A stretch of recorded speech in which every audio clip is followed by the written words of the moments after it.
Hello students, welcome back to Google chemistry. Wish a very very good evening.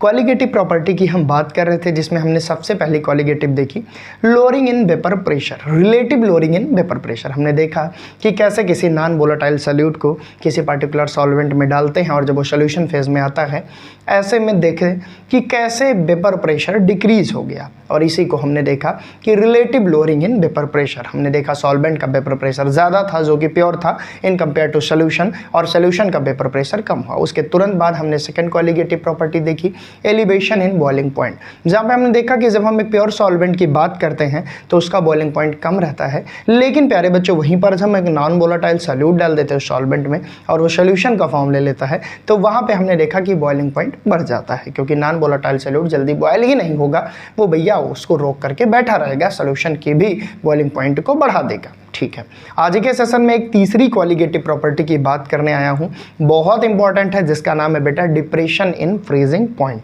तो आइए सबसे पहले heading लगाते हैं भैया, सबसे पहले हेडिंग लगाते हैं डिप्रेशन इन फ्रीजिंग पॉइंट। आज का टॉपिक क्या है?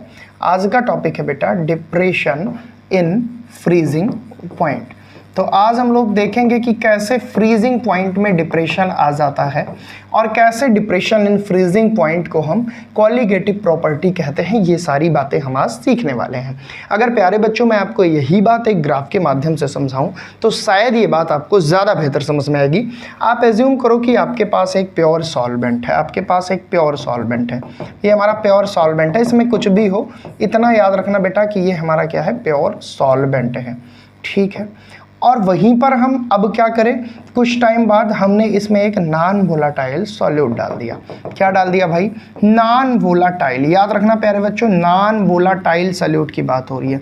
नॉन वोलेटाइल सॉल्यूट हमने इसमें डाल दिया। अभी ये प्योर था, तो जब प्योर था तो इसका कुछ ना कुछ वेपर प्रेशर रहा होगा। जब नॉन वोलेटाइल सॉल्यूट डाला तो वेपर प्रेशर तो घट गया, लेकिन हमने बात की प्यारे बच्चों जब बॉइलिंग पॉइंट की तो बॉइलिंग पॉइंट बढ़ गया था। ये सारी बातें आपको प्रीवियस सेशन में पढ़ाया गया, लेकिन आज हम बात कर रहे हैं फ्रीजिंग पॉइंट की। तो अगर मान लो ये जिस टेम्परेचर पे फ्रीज हो रहा होगा, जब हम इसमें नॉन वोलेटाइल सॉल्यूट डाल दिए तो कहीं ना कहीं जो इसका फ्रीजिंग पॉइंट है, क्योंकि जब हम और सॉलिड डाल दिए तो वो बेटा और कम टेम्परेचर पे क्या होगा, फ्रीज होगा। ठीक है, यानी कि फ्रीजिंग पॉइंट में डिप्रेशन आएगा। किसके चलते? नॉन वोलेटाइल सॉल्यूट के चलते। अब सर ये नॉन वोलेटाइल सॉल्यूट क्या है भाई? कितनी बार बताया कि तुम्हारा यूरिया हो सकता है, ग्लूकोज हो सकता है, सुक्रोज हो सकता है, ये सब भैया नॉन वोलेटाइल है। इन सबको डालने के बाद जो प्योर सॉल्वेंट है, पहले उसका फ्रीजिंग पॉइंट कम था, कम तो था ही, और जब हमने ये नॉन वोलेटाइल सॉल्यूट डाल दिया तो और ज़्यादा कम हो गया। और प्यारे बच्चों हम ये कह सकते हैं कि ऐसे में जो प्योर सॉल्वेंट है उसका फ्रीजिंग पॉइंट ज़्यादा है इन कंपेयर टू सॉल्यूशन, जिसमें नॉन वोलेटाइल सॉल्यूट और प्योर सॉल्वेंट हमारा दोनों मिक्स है। तो यहाँ पे बात समझनी ये है कि सॉल्वेंट जब प्योर था तब फ्रीजिंग पॉइंट ज़्यादा था, सॉल्वेंट में जब हमने नॉन वोलेटाइल सॉल्यूट डाल दिया, सॉल्यूशन फॉर्म में कर दिया, तो भैया हमारा फ्रीजिंग पॉइंट घट गया। और यही जो घटाव है, यही जो डिफरेंस है फ्रीजिंग पॉइंट का, इसी को प्यारे बच्चों हम लोग क्या कहते हैं, डिप्रेशन इन फ्रीजिंग पॉइंट, जो कि एक बेहद खूबसूरत ग्राफ के द्वारा आपको समझाने की कोशिश करूंगा और 100% दिमाग में चीज़ें बैठेंगी। तो सर क्या किया जाए? कुछ नहीं जनाब, इसको बस इधर लेते आया जाए, क्योंकि कॉन्सेप्ट तो तुम्हारे दिमाग में सेट ही कर चुका हूँ कि नॉन वोलेटाइल भैया खतरनाक चीज़ है। अच्छा चलो बेटा एक ग्राफ खींचते हैं। ये ग्राफ थोड़ा ध्यान से देखना। इधर हम लिखते हैं वेपर प्रेशर, इधर हम क्या लिखते हैं, इधर हम लिखते हैं वेपर प्रेशर। ठीक है सर, और इधर हम लिखते हैं प्यारे बच्चों टेम्परेचर। ठीक है, क्योंकि फ्रीजिंग पॉइंट की बात हो रही है तो टेम्परेचर का ही जिक्र होगा। ये बात कर रहा है वेपर प्रेशर का, ये बात कर रहा है टेम्परेचर का। ठीक है सर, अब आप एज्यूम करो कि आपके पास एक प्योर सॉल्वेंट है, तो ये जो ग्राफ है ये प्योर सॉल्वेंट का, मैं यहाँ पे लिख भी दे रहा हूँ। हमारे पास क्या है बेटा? प्योर सॉल्वेंट है, यानी जिसमें कोई भी अशुद्धियाँ नहीं है, किसी प्रकार का कोई सॉल्यूट नहीं है भैया, सॉल्वेंट रखा हुआ है। अब आप एज्यूम करो कि जब इस सॉल्वेंट में हम कोई नॉन वोलेटाइल सॉल्यूट यूज करें और ये सोल्यूशन बन जाए, तो ऐसे में क्या होगा, इसका फ्रीजिंग पॉइंट घटेगा, क्योंकि टेम्परेचर ये है तो हमारा क्या होगा, क्योंकि टेम्परेचर ये है तो इसका फ्रीजिंग पॉइंट घटेगा। ठीक है सर, इसका फ्रीजिंग पॉइंट घटा। लेकिन प्यारे बच्चों अगर आप थोड़ा सा कॉन्सेप्ट पे फोकस करेंगे तो फ्रीजिंग पॉइंट तो घटा इसका जनाब, फ्रीजिंग पॉइंट सोल्यूशन का घटा, लेकिन वेपर प्रेशर भी घटा। ये आप देखो वेपर प्रेशर प्योर सॉल्वेंट का ज़्यादा है, आप किसी भी पॉइंट पे मिला लो, यहाँ इसका ज़्यादा है, यहाँ कम है। सहने का मतलब ये है कि जब हमने नॉन वोलेटाइल सॉल्यूट का यूज किया तो वेपर प्रेशर हमारा घट गया। हम यहाँ पे क्या लिखेंगे तो प्यारे बच्चों सोल्यूशन, लेकिन ब्रैकेट में हम एक बात और लिखेंगे, नॉन वोलेटाइल सॉल्यूट। क्या लिखेंगे? Non volatile solute. ठीक है भाई, हमने लिखा कि ये सॉल्यूशन है जो कि कंटेन किए हुए है नॉन वोलेटाइल सॉल्यूट को। समझाना ये चाह रहा हूँ बेटा कि पहले वेपर प्रेशर प्योर सॉल्वेंट का ज़्यादा था, जब हमने नॉन वोलेटाइल सॉल्यूट डाल दिया तो वेपर प्रेशर देखिए घट गया।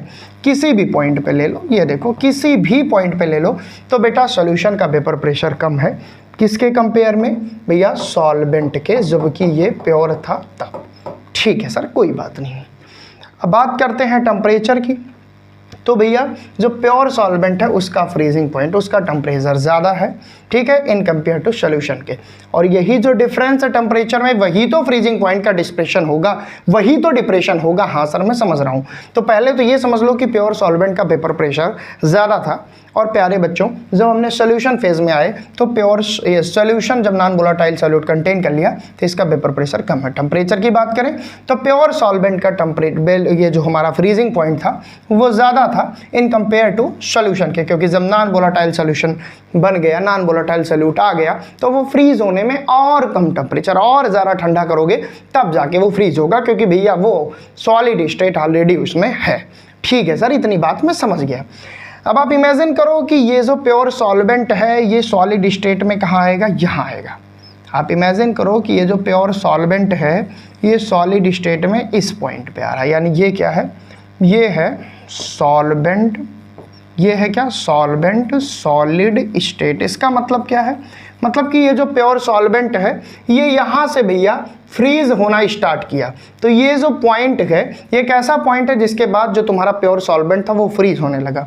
लेकिन प्यारे बच्चों वहीं पर बात करें अगर सोल्यूशन की तो वो इस पॉइंट पे फ्रीज हो रहा है, सोल्यूशन इस पॉइंट पे फ्रीज हो रहा है, सॉल्वेंट इस पॉइंट पे फ्रीज हो रहा है। तो आपको दिख रहा है कि नहीं टेम्परेचर में एक बड़ा डिफरेंस। सॉल्वेंट जब प्योर था तो भैया ज़्यादा टेम्परेचर, उसका फ्रीजिंग पॉइंट ज़्यादा था। जब हमने नॉन वोलेटाइल सॉल्यूट डाल दिया तो उसका फ्रीजिंग पॉइंट कम हो गया। तो ये जो डिफरेंस है फ्रीजिंग पॉइंट का प्यारे बच्चों, यही तो हमारा है डिप्रेशन इन फ्रीजिंग पॉइंट। और इसी को तो प्रूव्ड करना है कि जनाब ये कॉलिगेटिव प्रॉपर्टी है। आप बोलोगे सर कैसे? देखो, तो जब हमारा क्या था प्योर सॉल्वेंट तो ये ग्राफ खींचे, जब हमारा हो या सोल्यूशन था नॉन वोलेटाइल ये खींचे। अब हम सॉलिड स्टेट में सॉल्वेंट को ले रहे हैं। सॉलिड स्टेट क्यों? क्योंकि हमको फ्रीज करना है, हमको सॉलिड फॉर्म में कन्वर्ट करना है। किसको?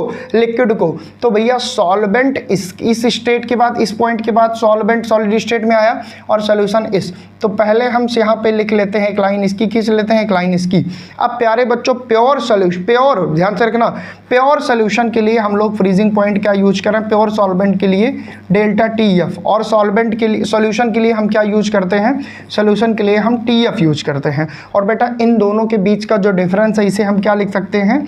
डेल्टा TF लिख सकते हैं। ठीक है, और यही डेल्टा TF क्या है? डिप्रेशन इन फ्रीजिंग पॉइंट है। इस पूरे ग्राफ के माध्यम से आपके दिमाग में दो चीज डालने की कोशिश हो रही है जनाब, कि जब एक प्योर सॉल्वेंट था तो उसका फ्रीजिंग पॉइंट ज्यादा था, लेकिन जब नॉन वोलेटाइल सॉल्यूट हमने डाल दिया उस सॉल्यूशन में, सॉल्यूशन बन गया तो उसका फ्रीजिंग पॉइंट घट गया।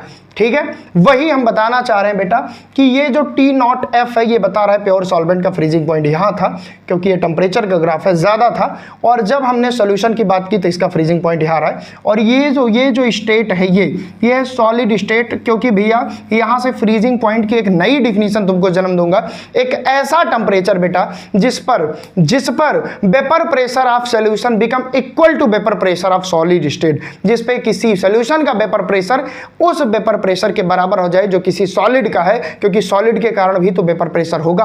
आइस जो यहाँ पे बनी, वर्क जो यहाँ पे बढ़ा, उसके कारण भी तो सब्लिमेशन के कारण सॉलिड डायरेक्ट गैस में कन्वर्ट होता है, कुछ तो वेपर प्रेशर होगा। तो जब इन दोनों के वेपर प्रेशर को इक्वल कर लोगे, उस पॉइंट पे जितना टेम्परेचर होगा प्यारे बच्चों उसे तुम बोलोगे क्या?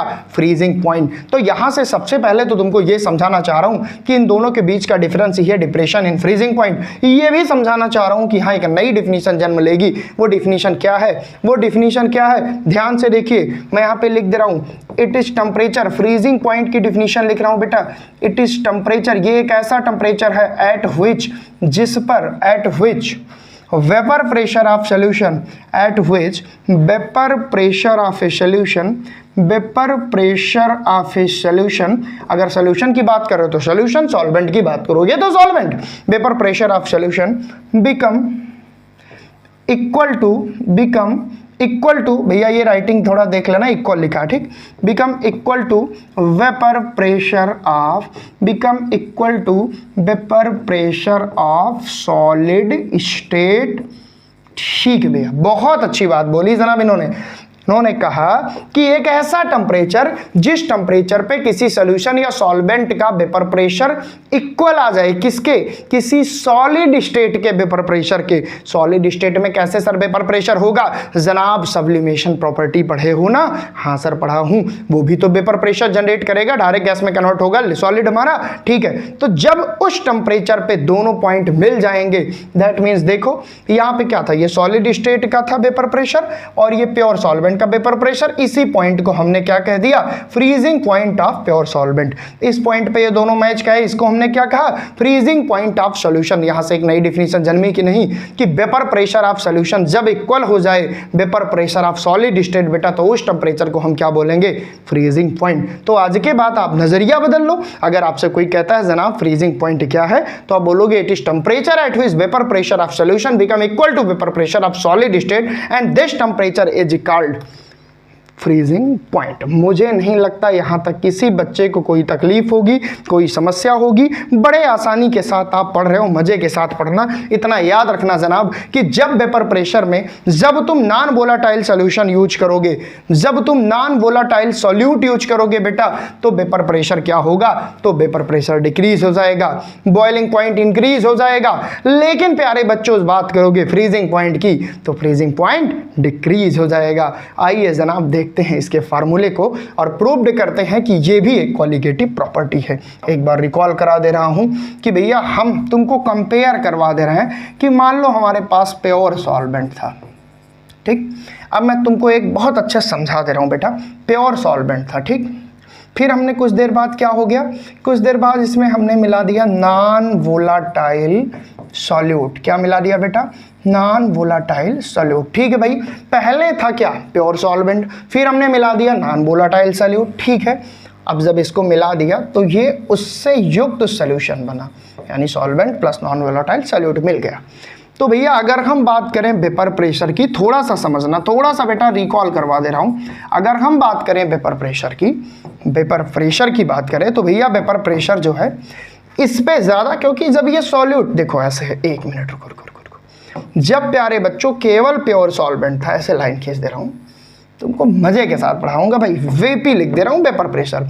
प्योर सॉल्वेंट था तो इसका वेपर प्रेशर ज़्यादा था, क्या था, ज़्यादा था। लेकिन जब नॉन वोलाटाइल सॉल्यूट यूज किया तो वेपर प्रेशर घटा, और इसीलिए इस प्रॉपर्टी को हमने कहा क्या, हमने कहा बेटा लोअरिंग इन वेपर प्रेशर। और कैसे हुआ, due to presence of non volatile solute. फिर दूसरी प्रॉपर्टी हमने डिस्कस की क्या, बॉइलिंग पॉइंट बीपी। तो पहले सॉल्वेंट का बॉइलिंग पॉइंट कम था, अब भैया एलिवेशन होना, हमने नॉन वोलाटाइल सॉल्यूट यूज किया भाई, चीनी यूज कर दिया पानी में। अब जल्दी से क्या, जल्दी से वो बॉयल ही नहीं हो रहा है, क्योंकि सॉलिड डाल दिए, वो बॉयल ही नहीं हो रहा है, वो रोक रहा है। जैसे वेपर प्रेशर उठ रहा है दबा दे रहा है, जैसे वेपर प्रेशर उठ रहा है रोक दे रहा है भाई। नॉर्मल एक पानी ले लो और चीनी पानी ले लो, सीधी सी बात है, चीनी पानी में बॉइलिंग पॉइंट ज़्यादा लगेगा, ठीक है सर।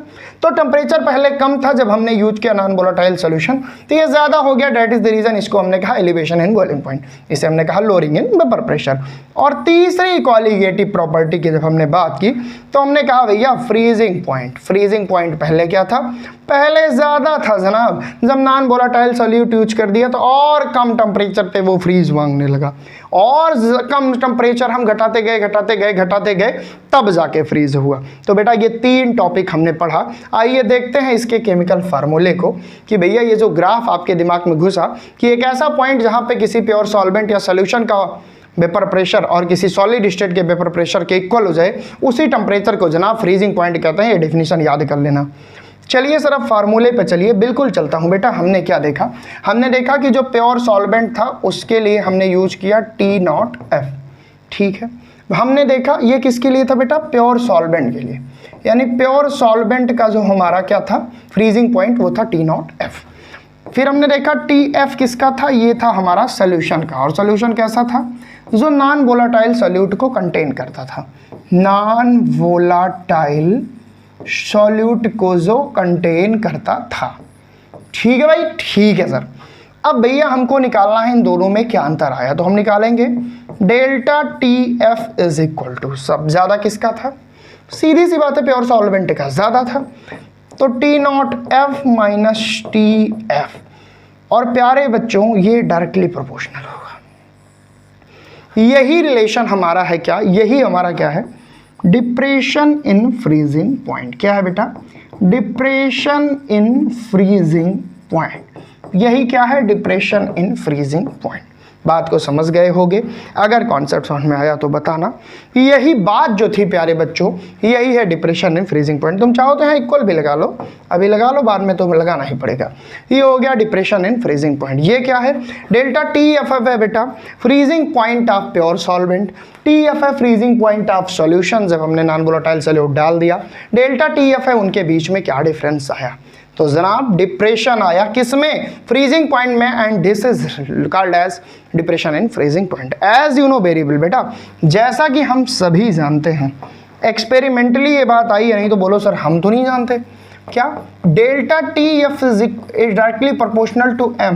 व्हाट इज M बेटा, this is molality, this is molality not molarity, I am talking about बेटा मोलैलिटी। बेटा इस डायरेक्टली प्रोपोर्शनल के साइन को हटाओगे, delta TF is equal to, यहाँ पे लिखोगे क्या, KF, यहाँ पे लिखोगे M, and this is called बेटा formula of elevation, sorry depression in freezing point, where KF क्या है बेटा, KF है constant for depression in freezing point. इसके और भी नाम है, इसका नाम क्या है, इसका नाम क्या है भैया, इसका और भी नाम है। KF हमारा क्या है, ये हम ऐसे भी लिख सकते हैं, constant for freezing point.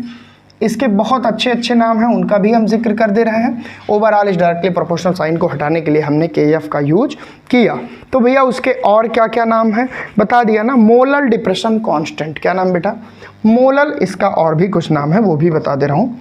Molal, इसका नाम क्या है, molal depression constant, molal depression constant. तो भैया ये हमारा फार्मूला है, ये भी जरूरी है, this is directly proportional to the molality of the solution. ठीक है सर, इसी को एक नाम और देते हैं, क्रायोस्कोपिक कांस्टेंट। क्या नाम देते हैं जनाब, यहां लिख दे रहे हैं, क्रायोस्कोपिक कांस्टेंट। क्या बोलते हैं बेटा, क्रायोस्कोपिक कांस्टेंट, बिल्कुल सर। तो इसके तीन नाम है, मोलर डिप्रेशन कांस्टेंट कह सकते हो, क्रायोस्कोपिक कांस्टेंट भी कह सकते हो। ठीक है, मोलैलिटी के डायरेक्टली प्रोपोर्शनल होता है। अब जनाब अगर हमसे कोई पूछता है कि KF को एक्सप्लेन करिए, यानी मोलर डिप्रेशन कांस्टेंट को एक्सप्लेन करिए, तो हम ऐसे भी कह सकते हैं, क्योंकि फार्मूला हमारे पास क्या आया, फार्मूला हमारे पास यही आया है। क्या आया बेटा, फार्मूला हमारे पास आया है ये, अगर हम M इज इक्वल टू 1 मान ले, if M is equal to 1 है ना, अगर मोलैलिटी किसी सोल्यूशन की कितनी हो बेटा, 1 मोल पर kg हो, तो हम क्या लिखेंगे, delta TF is equal to KF, this is equal बेटा। तो ऐसे में जो हमारा मोलर डिप्रेशन कांस्टेंट है वो इक्वल होगा किसके, डिप्रेशन इन फ्रीजिंग पॉइंट के। तो यहाँ तक उम्मीद करता हूँ कि आपको बहुत अच्छे से समझ में आया होगा। अच्छा, कुछ बच्चे ये भी पूछ सकते हैं कि सर ये M क्या है, बेटा ये है मोलैलिटी, और मोलैलिटी को अगर हम एक्सप्लेन करें तो molality is equal to number of mole of solute, number of mole of solute, number of mole of solute upon weight of बेटा, weight of solvent in kg, weight of solvent in kg। ठीक है भाई, ये हमारा formula है। ठीक है, अब ऐसे में अगर number of mole of solute को सॉल्व करेंगे प्लस इसको सॉल्व करेंगे तो हम थोड़ा और आगे जा सकते हैं इन चीज़ों को सॉल्व करने के लिए। तो बेटा देखो, number of mole of solute कैसे निकलेगा, ये निकलेगा बेटा मास अपान, यानी मास अपान मॉलिक्यूलर मास, मॉलिक्यूलर मास। अगर हम माने, क्या माने भाई, कि M इसको मास को, किसका, ये मास ऑफ सॉल्यूट है, अगर हम इसे मान ले M2, इसे मान ले बेटा मॉलिक्यूलर मास को, क्या मान ले, 1 मिनट, इसे मान ले बेटा W2, इसे मान ले W2, इसे मान ले बेटा क्या, M2। ठीक है, इसे मान लें W2, इसे मान लें M2, ठीक। तो ये हो गया number of mole of solute के लिए। अब पूरे के लिए निकालें तो हम क्या निकालेंगे, W2 upon M2 upon wait of solvent. बेटा वेट की बात हो रही है तो W1। अब क्योंकि अगर वो ग्राम में है तो इंटू 1000, इंटू नहीं अपान 1000। अब इस चीज़ को अगर आप सॉल्व करोगे बेटा, इस चीज़ को अगर आप सॉल्व करो या इसी वैल्यू को आप इस इक्वेशन में रखो जो अभी हमारे पास था, delta TF is equal to KF into M। तो ये डिटेल आप लिखना चाहो तो लिख सकते हो, सेम चीज़। उसके बाद आप इसको क्या करो, कन्वर्ट कर लो, एक साइड ले आओ और आप यहाँ से फाइंड आउट कर लोगे। W2 पूछे एग्जाम में या WM पूछे, कुछ भी आपसे पूछे तो आप बहुत आसानी से कर सकते हो। अब ऐसे में अगर इसको सॉल्व करोगे बेटा तो ये क्या आएगा, ध्यान से देखना, ये क्या आएगा, यहाँ यम है, यम की जगह रखोगे ये आएगा KF। यहाँ पे ध्यान दीजिएगा बेटा, यहाँ पे आएगा W2 इंटू 1000, कितना आएगा, W2 इंटू 1000, और नीचे आएगा प्यारे बच्चों M2, ध्यान देना, ये देखो M2 अपान N2 इंटू W1। अब यहाँ से तुम बेटा चाहे तुमसे पूछे, एक मिनट, ये KF है, ठीक है, यहाँ क्या है, चाहे तुमसे delta TF is equal to, चाहे KF की वैल्यू पूछे तो भी निकाल सकते हो, M2 बराबर पूछे तो भी निकाल सकते हो, W2 बराबर पूछे तो भी निकाल सकते हो। शब्दों पे ध्यान रखना जनाब, ये टू वर्ड यूज होता है सॉल्यूट के लिए, 1 यूज होगा सॉल्वेंट के लिए। या BA कर लो जो तुमने पढ़ा है, इसको कह लो WB, इसको कह लो MB, है ना, जैसा तुमको पढ़ाया गया। सर ये चीज़ मुझे नहीं समझ, प्लीज़ फिर से समझो, मेरी तो आदत भैया एकदम दिमाग में उतारूंगा। Delta TF is equal to आपको बताया KF इंटू M। अगर M इज इक्वल टू 1 है बेटा तो delta TF is equal to KF, ये एक्सप्लेन कर सकते हो। अगर कोई डिफिनीशन पूछे मोलल डिप्रेशन कांस्टेंट की तो बता सकते हो, अगर मोलरिटी 1 है तो वो इक्वल होगा किसके, डिप्रेशन इन फ्रीजिंग पॉइंट के। आओ M इज इक्वल टू क्या होगा, M इज इक्वल टू भाई मोलरिटी बराबर क्या होता है, नंबर ऑफ मोल किसका, of solute, number of mole of solute upon wait of solvent, wait of solvent in KG, wait of solvent in KG, ये सबको पता है, ठीक है। अब नंबर ऑफ मोल के लिए बेटा क्या होगा, मास अपान मॉलिक्यूलर मास। अगर हम सॉल्यूट की बात कर रहे हैं तो हम लिखेंगे WB upon MB upon weight of solute को हम यूज करेंगे WA, अगर ग्राम में है तो अपान 1000, ठीक है सर। अब इस चीज़ को सॉल्व करेंगे, अब इस चीज़ को सॉल्व करेंगे तो आएगा WB, ध्यान दीजिएगा, WB इंटू 1000, यहाँ पे आएगा बेटा MB इंटू WA। और अगर इसी इक्वेशन में हम रखना चाहें तो हम लिखेंगे WTF is equal to KF, यहाँ पे आएगा WB into 1000 upon MB into WA। अब यहाँ से कुछ भी निकालने को तुमसे कहे बेटा, इस फार्मूले पे रख के निकाल सकते हो।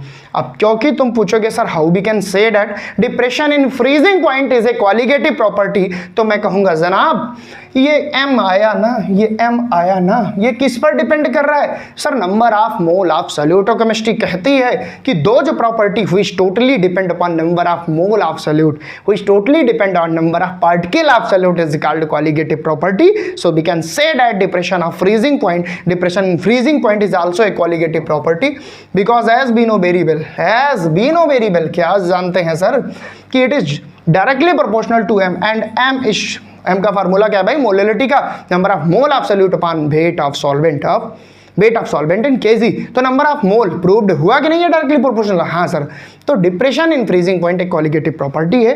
ये फार्मूला याद कर लेना बेटा, ये फार्मूला भी याद कर लेना। इस पे बहुत सारे क्वेश्चंस करेंगे जब ये चैप्टर हम पढ़ लेंगे, बल्ले बल्ले कर देंगे तब। नाउ नेक्स्ट लेक्चर इंतजार करूंगा आपका ऑस्मोटिक प्रेशर के साथ, मजे के साथ पढ़ते रहो बेटा, मजा आना है। आंखों के सपनों को कम मत होने देना, माता पिता की आंखों को कभी नम मत होने देना। कुछ करने का अरमान लिया तो कुछ करना है, ये ठान लिया, बस मेहनत करना है बेटा, आपके साथ हम लोग मेहनत करेंगे। Thank you so much, best wishes आपके एग्जाम के लिए।